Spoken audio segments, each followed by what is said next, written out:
정몽규 대한축구협회장이 사선 연임을 노리는 것으로 알려진 가운데 자신의 3선 연임을 승인해준 스포츠공정위원장과 접대 골프를 친 의혹이 알려지며 화제입니다. 미래통합당 김승수 위원은 체육단체의 협회장은 3선을 하기 위해서는 스포츠공정위원회의 승인을 얻어야 한다면서 스포츠공정위 승인을 받은 직후 당시 스포츠공정위원장이던 김병철 위원장 등 8명을 정몽규 소유의 원주 오크밸리로 초대해 접대 골프를 했다는 제보가 있다고 밝혔습니다. 정몽규 회장은 언제인지는 모르지만 언제 한번 친 적은 있다고 답했습니다.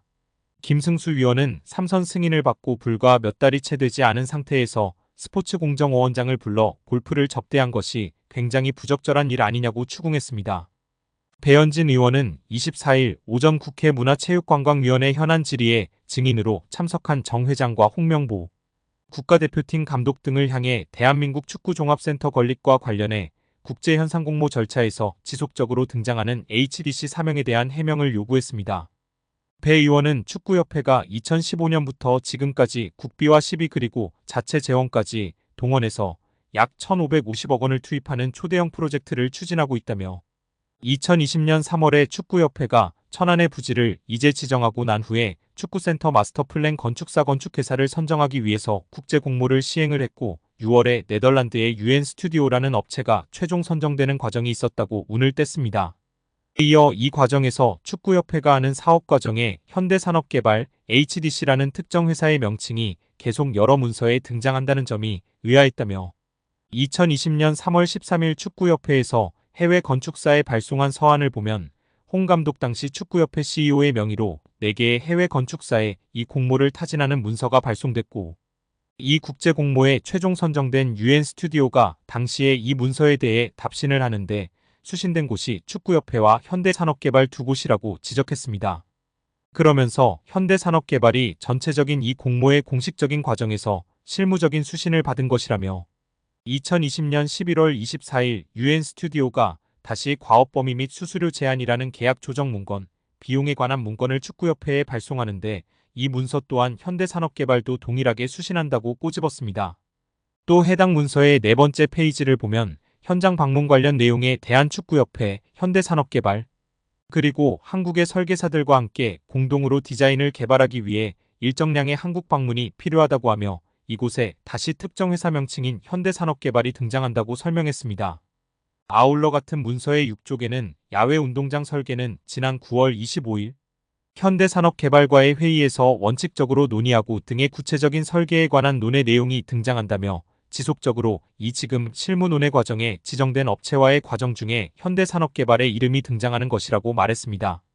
배 의원은 정 회장을 향해 공식적인 국가적인 축구센터를 건립하는 과정에 공교롭게도 정 회장이 지금 운영하시는 현대산업개발의 이름이 공식적으로 이렇게 문서에 오고 가고 있다며 정 회장은 현대산업개발의 임직원들에게 축구협회의 센터 건립에 관해서 실질적으로 개입해서 실무를 하라고 지시한 바 있나라고 질의했습니다.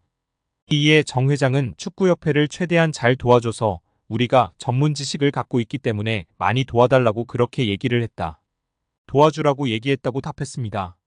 그러자 배 의원은 축구협회는 현대산업개발 정몽규 회장의 개인적인 지역 조직이 아니라 대한축구협회 대한민국 축구의 강령을 목적으로 해서 하는 조직인데 굉장히 아주 자발적으로 업체 직원들이 동원이 됐다며 축구 팬들이 정 회장이 12년 동안 재임하면서 공사를 구분 못하고 지금 축구협회를 사유화했냐라는 질문을 드리는 것이라고 질타했습니다. 또 배 의원은 천안축구센터 현장 소장이 왜 현대산업개발을 퇴사한 사람이 하고 있냐는 등 축구협회라는 공적단체의 주요 인사들을 현대산업개발 관련 인물이 맡고 있는 게 적절한지에 대해 일침을 가했고 도와줬다고 표현하고 있으나 공적단체의 일을 사기업이 도와줬다고 한들 가담해도 되는 것이 맞냐는 것이냐며 협회라는 공적단체를 사유화하지 말라며 일침을 가했습니다. 이임생 대한축구협회 기술이사가 이른바 심야빵집 회동으로 홍명보 축구 국가대표팀 감독을 선임해 절차적 정당성이 도마에 오른 가운데 협회 전력강화위원들의 동의를 받았다는 이 기술이사의 주장과 달리 박주호를 비롯한 정강위 위원들에게 동의를 구한 사실이 없다는 폭로가 나오며 화제입니다. 박문성 해설위원은 26일 자신의 유튜브 채널 달순의 라이브에 올린 청문회에서 박주호가 말하고 싶었던 진실이라는 영상을 통해 이 같은 내용이 담긴 정강위 제11차 회의록을 공개했습니다. 지난 6월 30일 비대면으로 열린 11차 회의 임시회의에는 박 전 위원을 포함한 정강위원 5명이 참석했습니다. 당시 감독 선임 작업을 이끌던 정혜성 전 전력강화위원장은 홍 감독과 다비드 바그너, 거스 포엣 감독 3명을 정몽규 축구협회장에게 추천한 뒤 돌연사임했습니다. 이어 이 기술이사가 감독 선임 과정을 이어받아 이날 회의를 진행했습니다. 회의록에 따르면 이 기술이사는 정 전 위원장이 최종 결정한 후보자 중 2명 포엣 바그너와 추가 심층 면접을 협회 이 기술이사에서 진행하고 면담 후 위원회에 그 내용을 공유해 최종 감독 선임 과정에 참여를 당부드린다고 말했습니다. 이에 한 정강 위원은 진행 중인 내용을 투명하게 진행해 나가는 게 맞다고 생각한다면서 추후 그 진행 과정을 투명하게 공유해 주시기를 당부한다는 의견을 내놓았습니다. 또 다른 정강 위원은 지금까지 그래왔듯 투명하게 면접을 진행한 것도 다른 위원들과 공유하고 의사결정을 진행한다면 문제없을 것이라고 밝혔습니다. 정강위는 이날 회의에서 정강 위원장이 부재함에 따라 이 기술이사가 설명한 대로 현재까지 진행된 감독 선임 업무를 협회에서 투명한 절차로 후속 작업하는 것을 오늘 참여한 위원들 모두 동의함이라고 결론지었습니다.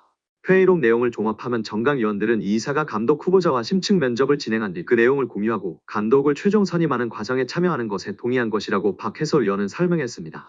앞서 지난 24일 국회 문화체육관광위원회 현안 질의에서 이 기술이사는 홍 감독을 선임하는 것에 대해 박 전 위원을 비롯한 정강 위원들에게 동의를 받았다며 독단적인 결정이 아니었다고 주장했는데요. 그러나 정강 위원들은 이 기술이사가 최종 감독 선임 과정을 공유하는 것에 동의한 것이지 이 기술이사가 감독을 최종 선임하라는 것에 동의한 적이 없다는 것입니다.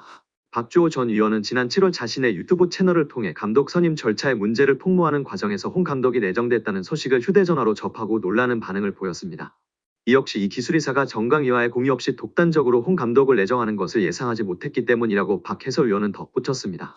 박해설 위원은 국회 현안 질의에서 정강 위원들이 어디까지 동의했는지를 놓고 의원들의 질타했었는데 박주호 전 위원이 몇 차례 발언 기회를 얻었지만 21차 회의의 내용을 언급하지 못했다면서 내가 중요한 포인트를 말하지 못했다고 아쉬워했다고 전했습니다. 결국 최종 감독 선임 과정을 공유하는 것에 동의한 것이지 이 기술이사가 감독을 최종 선임하라는 것에 동의한 적이 없다는 것입니다. 이마저도 최종 감독 후보는 포엣과 바그너였습니다. 대표팀 주장 손흥민과 아시아축구연맹으로부터 잔디 상태와 관련해 지적받은 서울 월드컵 경기장이 콘서트 등으로 수십억 원의 수익을 올렸음에도 잔디 관리에는 상대적으로 적은 금액을 투자한 것으로 드러나요 화제입니다. 25일 유시스 등에 따르면 더불어민주당 위성곤 의원은 서울시설공단으로부터 제출받은 자료를 공개했는데요. 해당 자료에는 공단이 올해 들어 8월 말까지 서울 월드컵 경기장 단디 관리에 총 2억 5,327만 원을 지출했다는 내용이 담겼습니다.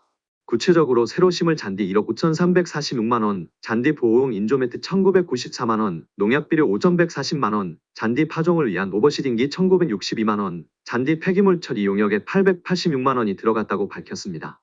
축구 경기와 연예인 콘서트 대관, 주차요금 등으로는 올해에만 82억 550만 원을 벌어들인 것으로 파악됐습니다. 국가대표 A매치 경기로 9억 9,426만 원, 프로축구 FC서울 경기로 11억 3,832만 원, 콘서트 등 문화행사로 24억 3,447만 원, 일반 행사로 36억 3,846만 원을 벌었는데요. 특히 이명훈 콘서트로 14억 3,899만 원, 세븐틴 콘서트로 9억 7,758만 원의 수입을 기록했습니다. 최근 끝난 아이유 콘서트 역시 비슷한 수준의 수익을 올렸을 것으로 추정되고 있습니다. 콘서트로 큰 수익을 올렸음에도 잔디 훼손 후 복구 비율은 높지 않아 큰 파장을 일으키고 있습니다. 윤영희 서울시의원이 서울시설공단에서 제출받은 자료에 따르면 올해 서울 월드컵 경기장에서 개설된 콘서트의 잔디 훼손 면적과 원인자 복구 비용은 세븐틴 1억 8,656만 원, 이명웅 5,300만 원으로 나타났습니다. 세븐틴은 그라운드석을 판매해 경기장 전체 잔디 면적을 대부분 사용했음에도 19%에 해당하는 면적만 복구했습니다. 이명웅 콘서트는 그라운드석 판매는 없었으나 그라운드 저면에 걸쳐 무대 조립으로 인한 훼손이 있었습니다. 윤 의원은 그라운드석 판매 상황을 봤을 때 잔디 훼손 면적이 과소 추정됐을 가능성이 있어 보인다며 공단의 잔디 훼손 평가 방식이 적절했는지 검토가 필요하다고 꼬집었습니다. 이어 월드컵 목적으로 설립된 상암구장이 본연의 역할에 충실할 수 있도록 잔디 문제를 반드시 해결해야 한다고 강조했습니다.